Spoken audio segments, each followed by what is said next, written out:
大家好，我是小安，欢迎你来到我的频道。如果你总是顽固性的咳嗽，好不利索，嗓子有痰，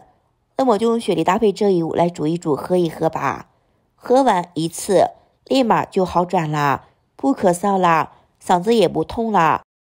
还能够降低肝火，清肺热，效果真的是太赞了。我们先准备一颗雪梨，把梨清洗干净。梨美味之多，甜中带酸，营养丰富，富含多种维生素、纤维素，既能够生吃，也可以煮水喝煲汤的。梨具有清热镇静、化痰止咳、通便的功效，而且梨性凉，经常吃梨能够使我们的血压恢复正常，改善头晕目眩的症状。梨子能够促进食欲，帮助消化。梨有利尿通便、解热的作用，可用于高热时补充水分营养。梨味甘、微酸、辛凉，入肺、胃经，具有清热解毒、化痰止咳的功效，所以吃梨能够缓解对肺结核、气管炎、咽喉病、哮喘病、呼吸道感染出现的咽干、声音沙哑、痰多都有很好的效果。梨属于寒性的水果，味中稍带点酸味儿，能够清内热、清除上火，具有清心除烦的作用。经常吃梨可以改善内热所致的烦渴、咳喘、痰黄。梨中有很多的纤维素，可刺激肠管，促进排泄，缓解便秘。吃梨能够帮助改善便秘的。再准备几颗话梅，话梅中有多种酸性的成分，可以促进胃酸的分泌，能够加快肠胃对食物的消化还有吸收的。话梅是一种可以美容的食材，平时吃话梅能够吸收大量的维生素 C、多种矿物质，能加快皮肤细胞的代谢，可以滋养肌肤，让皮肤变得细腻诱人，酸酸甜甜的，特别的好吃的。话梅不含胆固醇，脂肪比较低，富含纤维质、钙、钾、维生素，可以改善人体的营养问题。话梅中含有高纤维质，是一种天然的软便剂。每天吃几颗话梅，可以满足人体一天的对纤维质的需求，能够很好的改善便秘的问题的。话梅中含铁量比较高，可以补充缺铁性女性的需求，从而改善体质。话梅是有促进消化还有开胃的功效，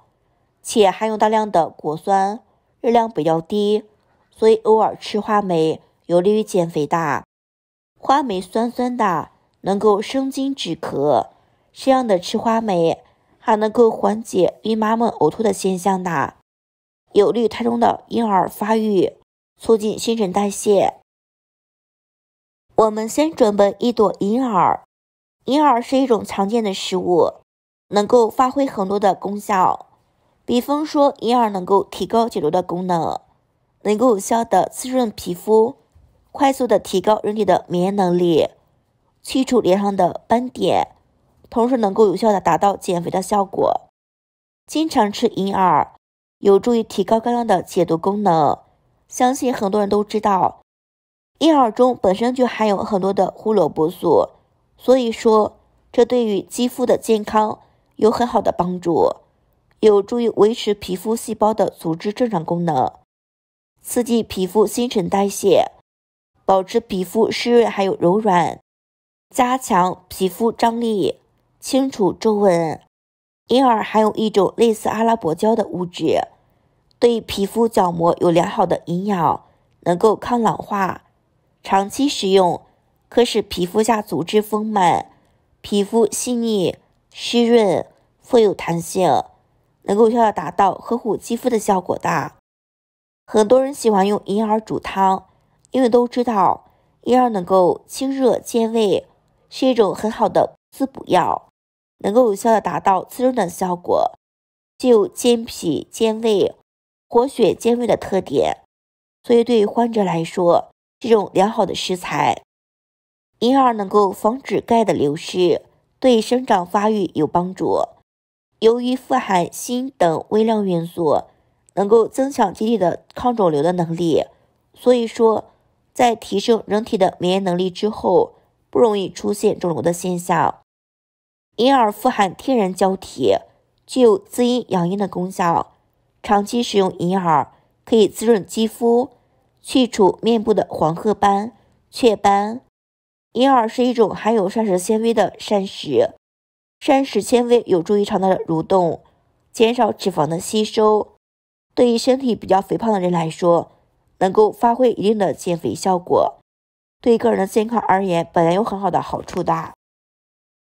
再来准备一把枸杞，枸杞能够滋补肝肾，养肝明目，生津止渴。平时嗓子不舒服，嗓子干的、发炎的、缺水的，我们可以泡一些枸杞茶水来喝，能够缓解嗓子不舒服的情况，缓解干哑、咳嗽。而且食用枸杞能够降低血糖，帮助修复胰岛细胞，减少血中甘油三酯的含量。枸杞能够保肝益智，枸杞还能够保肝、养肾、滋养肌肤，可以治疗肝肾阴虚导致的腰膝酸软、头晕、目眩、乏力、须发早白，甚至反复不愈的慢性咳嗽。枸杞含有枸杞多糖的，能够增强人体的抵抗能力，并且含有贝塔胡萝卜素，能在人体内合成维生素 A， 维生素 A 能够保护我们的视力。枸杞富含的维生素 E 枸杞多糖，能够清除人体内的自由基，起到抗衰老的作用，所以吃枸杞能够延缓衰老，滋润肌肤。接下来把我们准备好的所有食材倒入养生壶中，加入清水多来一些，中小火慢煮50分钟，小火慢煮更能煮出胶质的，煮出来的银耳粥特别的好喝，细嫩顺滑。亲爱的家人朋友们，制作视频不容易，请您发达小手帮我点个赞支持一下吧，您的每一个支持和点赞都是我前进的最大动力。感谢所有朋友们的支持，谢谢大家。煮好之后就可以直接喝啦，这道汤喝起来微微的甜，特别的好喝的，微甜也微酸，口味比较独特，经常喝一喝，嗓子特别的舒服，尤其是咳嗽的、痰多的、总是好不利索的，我们可以把这道银耳羹收藏起来，试做一下，喝上一次，效果特别的好的，嗓子没有痰啦，也不哑啦，也不疼啦，很舒服又滋润的。做法也比较简单，如果朋友们需要的话，收藏起来试一试。好了，家人朋友们，今天的视频就分享到这里啦。如果觉得我的视频对你有所帮助，请你帮我点赞、关注、订阅我的频道，我每天都会分享不同的养生知识与您分享。感谢所有朋友们的支持，谢谢大家。我是小安，我们下期视频再见。